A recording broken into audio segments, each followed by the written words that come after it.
computer chair in. I've got lost concentration.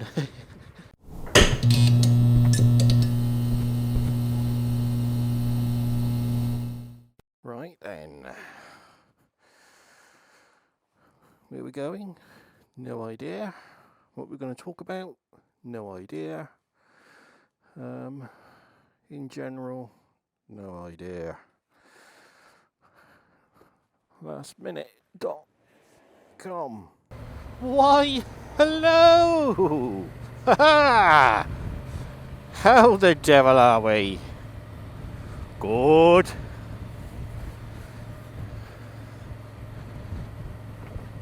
How the devil am I? Ugh. Tired.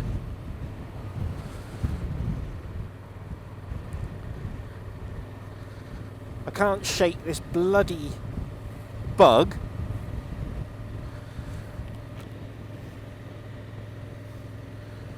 But hey ho.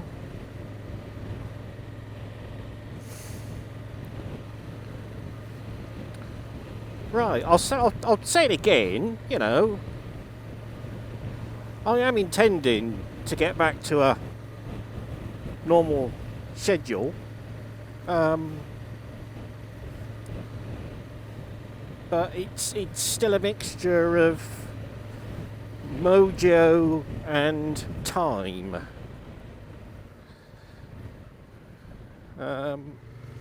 Right, so mojo, time, yeah.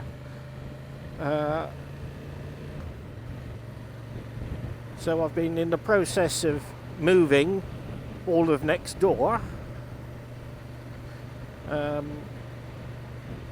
which has involved flat pack furniture, heavy flat pack furniture. It's involved stressful. Don't you start. It's involved stressful deliveries, missed deliveries. I don't know. But I'm getting there. So I've got the TV unit in. I've got the TV in. I've got the new computer desk in. New computer chair in. I've got lost concentration. I've got microwave in, fridge freezer in, bed, mattress, new mattress, kettle, toaster.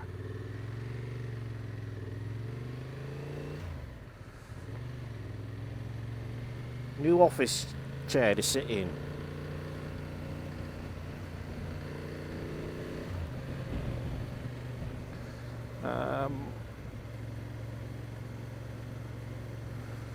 What else have we got? I think that's about it so far. It's bloody expensive, I can tell you that.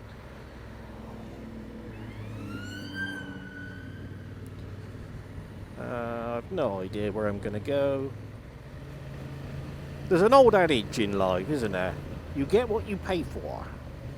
Ooh. You get what you pay for. And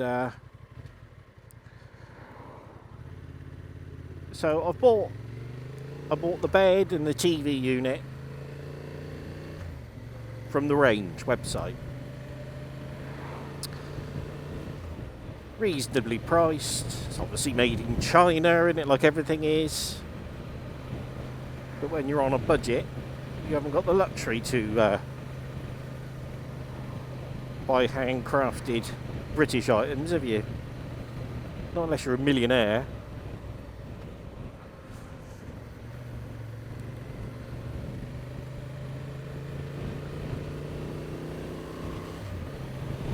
So you get the email and text message, yeah, your delivery will be made tomorrow. Splendid. Now, as it was, I happened to have the morning booked off of work because I had BT coming.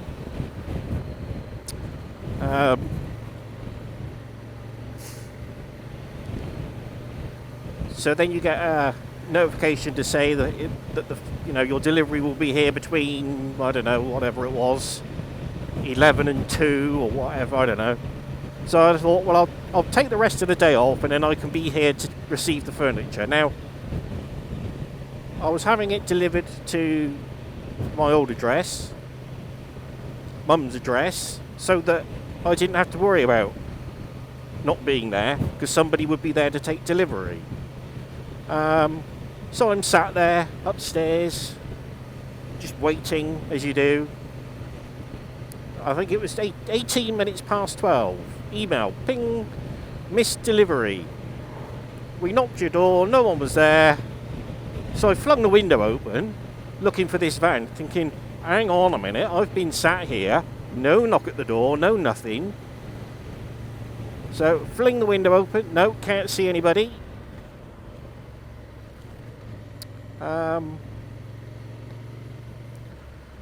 So I get straight on the phone to the depot. This is APC. And say, I've just had a notification that you've tried delivering and failed because no one was in. And I've been sat here the whole time. Nobody has knocked the door. Oh, sod it, let's go this way. And she said, no, driver's definitely put a card through the door. Oh, bollocks.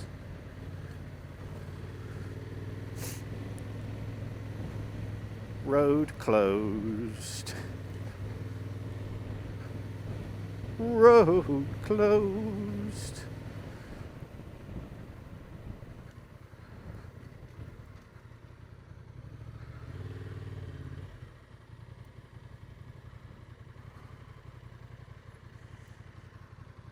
Now, I knew this was closed. Well, I knew it was closed last week because one of our lorries tried to come up this way. Okay, so I phoned the courier, APC, and said, missed delivery, I've been sat here the whole time and nobody has knocked the door. And she said, yep, they have. They've put a card through the door. I said, no, I've been sat here. Nobody has attempted delivery. So she then confirms the delivery address, which is wrong. It's next door's address, but it's not my address, and it's not Mum's address. So they say, well, we can't change the delivery address on your instruction. You'll have to go back through the retailer. We can try delivery tomorrow. I'm like, oh, what? Just, yeah, all right, whatever. And I'm thinking I'll sort it out somehow. Deliver it tomorrow. So I tried to then look my order up, but because I did the checkout as a guest, ouch, you can't check the delivery details. There's nothing on the receipt, nothing. Right, so I'm going to have to get hold of the range to get them to change the delivery address. Because if you want to contact them online, 4+ working days. So I dial the number, you are 45 in the queue. No thank you. So I find another customer service number. Right, you're 27 in the queue. Okie dokie. It is what it is. An hour and 30 minutes later. An hour and 30 minutes on hold in a queue. Oh, I'll tell you what, I was beside myself because I'm waiting for a phone call from the BT engineer who couldn't complete the installation because the health and safety fascists say, no, one of the wires is too low. If you're up the pole and a lorry comes through, it's dangerous. Even though the wire in question is actually across a private driveway, a gravel driveway. Anyway, so they had to organise a cherry picker and he was going to phone me when they were coming back. As it turns out, he happened to phone while I'm on hold, while the customer service agent, excuse me, is dealing with my request, which took 15 minutes for her to send an email to them. only to be told it could take 4+ working days to resolve this. Like, for fuck's sake, innit? You know, how hard is it? How hard is it? Mental.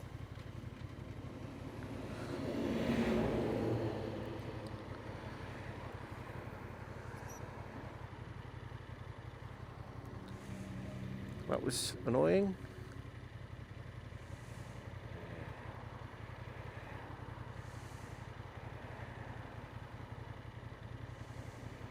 Oh, for fucking look at all this crap.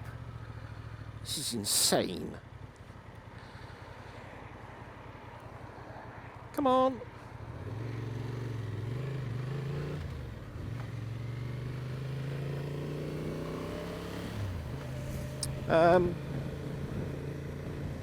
So yeah, that took an hour and 45 minutes of my life away. It doesn't sound a lot, but you try it. You try putting yourself on hold. You can't do anything. You can't go anywhere. For fear of losing your place in the queue. So they must have had one customer service agent dealing with all of those in India. Which is why the goods are so cheap. Anyway. I emailed the courier and said, look, I know you can't change the address on my behalf, but they've contacted the retailer.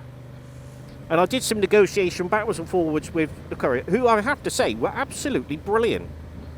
They answered every email within 10 minutes.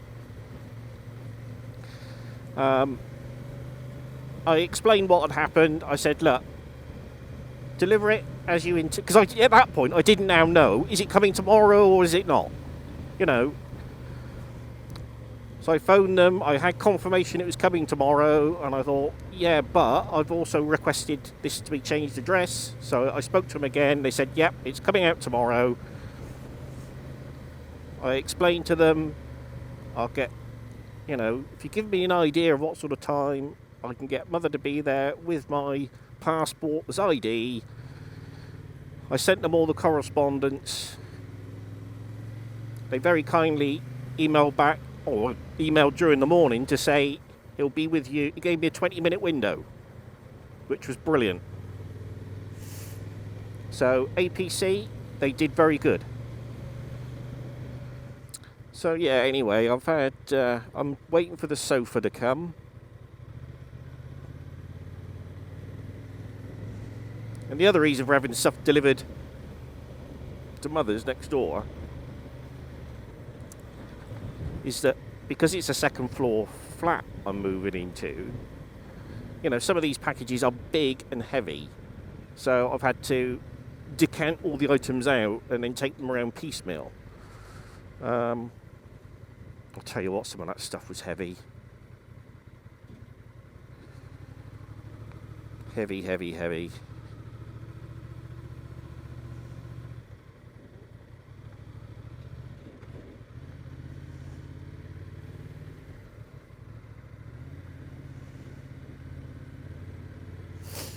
Right, those power pins need some WD-40, I think.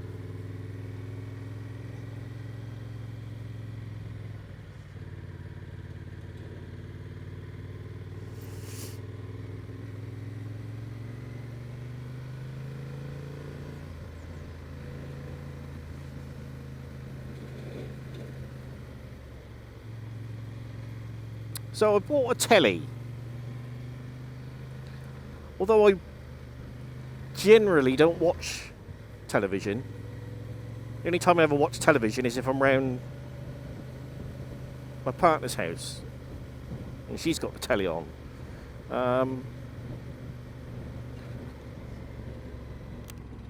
Dusty.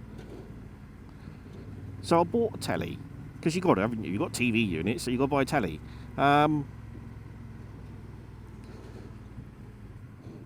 Plumbed it all in.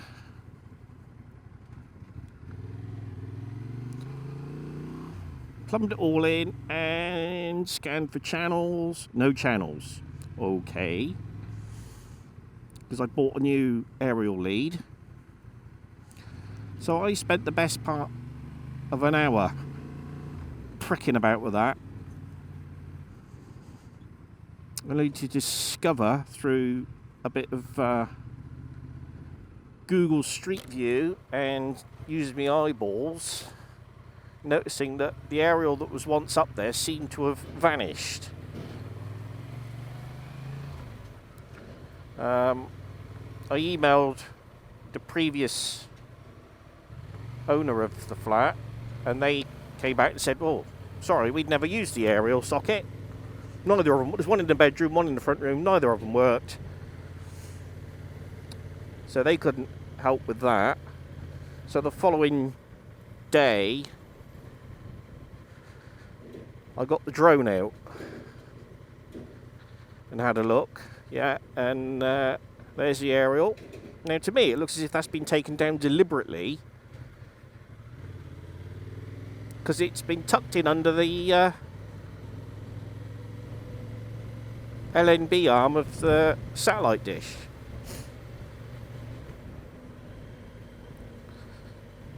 So it doesn't look as if it's blown over, and I don't see how it would have rolled under like that. So I bought one of these digital antennas that you stick on the wall, and that works. The picture quality is a bit shitty sometimes, but it works. In the long run, probably a waste of 16 quid for how often I watch the telly anyway. I see the Birchwood biker's been having fun with the E-clutch.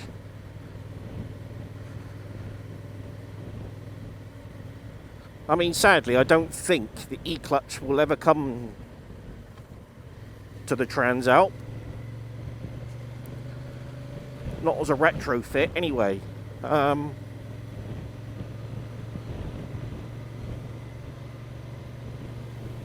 know some people prefer a manual clutch lever, but the E-clutch is the best of both worlds. You can choose whether you want to use the clutch lever or not.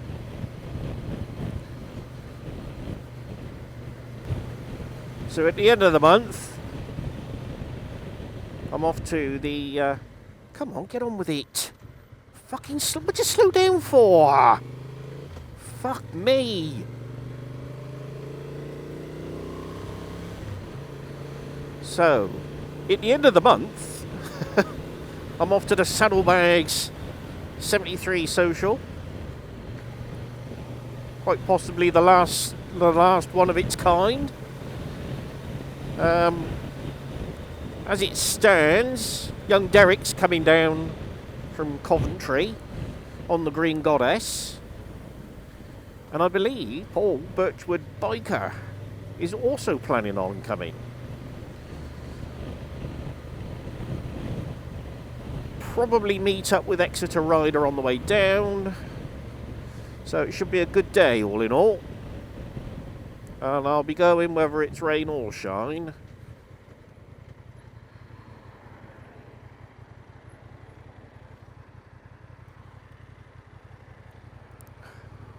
This road's very busy today. Don't know why.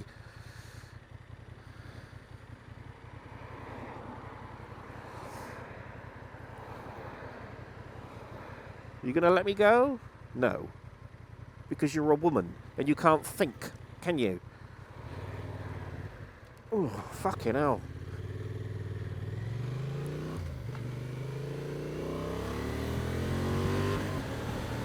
They definitely slowed down as if they were gonna let me out.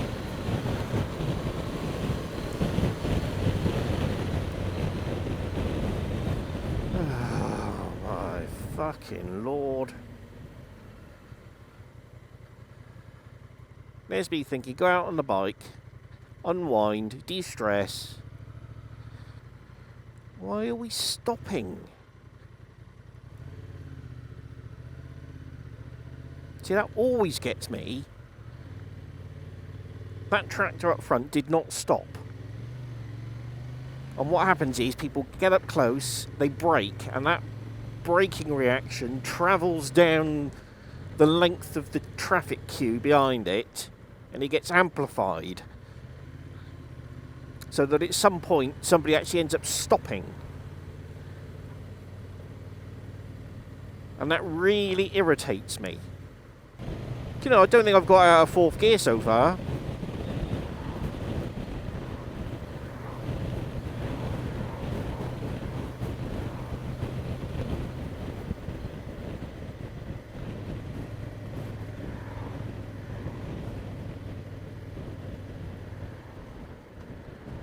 Come on, you fucking Tesla.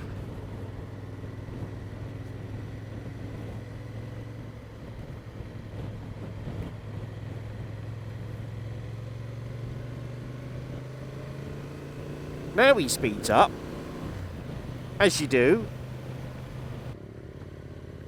Now you see, this is why an E-clutch would be nice.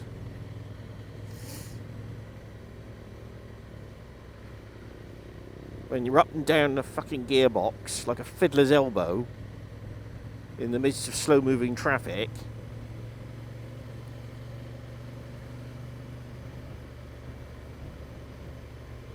Anyway. Well, that was jolly good fun, wasn't it?